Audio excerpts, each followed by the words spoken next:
ಬರುವಂತಹ ಜನವರಿ 1, 2026 ಹೊಸ ವರ್ಷ ಆಚರಣೆಯ ಸಂದರ್ಭದಲ್ಲಿ ಪೊಲೀಸ್ ಇಲಾಖೆ ದಿನಾಂಕ 31 ಮತ್ತು 1ನೇ ತಾರೀಕು ಸಾಕಷ್ಟು ರೀತಿಯಲ್ಲಿ ಬಂದೋಬಸ್ತನ್ನು ಕೈಗೊಳ್ಳಲಾಗಿದೆ. ಈಗಾಗಲೇ ಮೇಜರ್ ಸ್ಪಾಟ್ಸ್ಗಳು ಯಾವುದಾದಿದೆ ಅಂದರೆ ಸಾರ್ವಜನಿಕರು ಹೋಗಿ ಬರುವಂಥ ಪ್ಲೇಸ್ಗಳು ಯಾವುದಾದಿದೆ ಅದನ್ನು ಐಡೆಂಟಿಫೈ ಮಾಡಲಾಗಿದೆ. ಅಲ್ಲಿ ಕೂಡ ಸೂಕ್ತ ಪೊಲೀಸ್ ಬಂದೋಬಸ್ತನ್ನು ಮಾಡಲಾಗಿದೆ.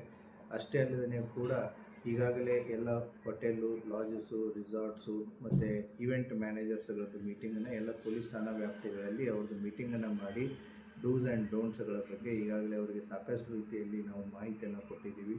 CCTV ಇನ್ಸ್ಟಾಲೇಷನ್ ಆಗಿರ್ಬೋದು, ಮತ್ತು ಪರ್ಸ್ನಲ್ ಸೆಕ್ಯೂರಿಟೀಸ್ ಗಾರ್ಡ್ಸ್ಗಳನ್ನ ಕೂಡ ಅವರು ಡಿಪ್ಲಾಯ್ಮೆಂಟ್ ಮಾಡ್ಕೋಬೇಕಾಗುತ್ತೆ. ಮತ್ತು ಯಾವುದೇ ರೀತಿಯಾದಂಥ ಇವೆಂಟನ್ನು ಮಾಡಬೇಕಾದ್ರೆ ಮುನ್ನೆಚ್ಚರಿಕೆಯಾಗಿ ಪೊಲೀಸ್ ಇಲಾಖೆಯ ಪರ್ಮಿಷನ್ನು ಮತ್ತು ಇನ್ನಿತರ ಇಲಾಖೆಗಳ ಪರ್ಮಿಷನ್ನ ಅವರು ಕಂಪಲ್ಸರಿಯಾಗಿ ತೊಗೋಬೇಕಾಗುತ್ತೆ. ಅವತ್ತಿನ ದಿನ ನಾವು ರಾತ್ರಿ 12:30ವರೆಗೂ ಮಾತ್ರ ಅವಕಾಶವನ್ನು ಕೊಟ್ಟಿದ್ದೀವಿ. 12:30 ಆದಮೇಲೆ ಎಲ್ಲವೂ ಕೂಡ ಕ್ಲೋಸ್ ಆಗಬೇಕು ಅಂತಲೂ ಕೂಡ ಹೇಳಿದ್ದೀವಿ.